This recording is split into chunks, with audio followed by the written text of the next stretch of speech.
Hello again, Andy with Handy Andy Handyman, and welcome back to a quick recap of where we have progress on this porch project we started today.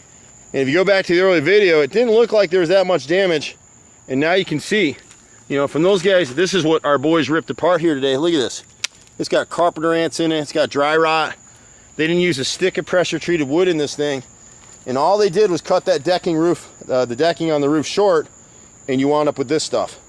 So it's amazing to me, and these are expensive homes. This wasn't a cheap project when they had it redone, but because no one prepped anything the right way, this is what they were left with. It looks like they actually did have some hardy backer on the back of it, and one of the, it's not really a drawback, but if you take hardy plank, and this looks like hardy board, we'll have to see what it was. I can't really tell looking at it this way. You can see all the water, it rotted the nails all the way through, and so all this framing up here, I'll get up here so you can see a little bit. See all the framing in here? It's all whitewood. It's just regular pine. Should have all been pressure treated.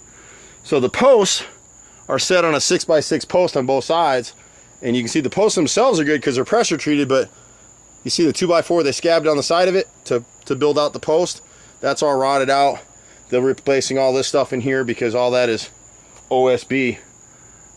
And so this is all we can salvage. The guys will actually left it at this point, but they'll rip the rest of this down, reframe it, and put this all back together again. So that'll be tomorrow's outtake. But it's just so hard in this industry. People get prices and quotes from contractors, and a lot of people try to go with the cheapest bid. Don't do that. Try to find someone in the middle, but make sure when you get a bid from someone that they're specifying materials and what they're doing. Anyone that would do something like this with just, you know, interior rated wood, not using pressure treated materials on something like this, I mean, if there was malpractice for contractors, that's what it would be. Look at the stub coming out of the wall right here. It's totally rotted through, so they're going to have to rescab that, and they're going to have to sister on either side of it to frame it because most of that's rotted out. So they're going to have to sister through into that brick wall, and we'll have to seal that up, make sure it doesn't rain. We got good weather for the next day or two. See, you see how it's inset into the brick right here. So the boys will hit it again tomorrow. Welcome to my world. We've been doing this stuff for 25 years, brother and I, and we deal with this stuff all the time, but we do pretty much everything, so just be patient with us. We do great work. We're at 770-912-2829, and look for our new division, Handy Andy, ondemand.com. See you at the next house. Bye for now.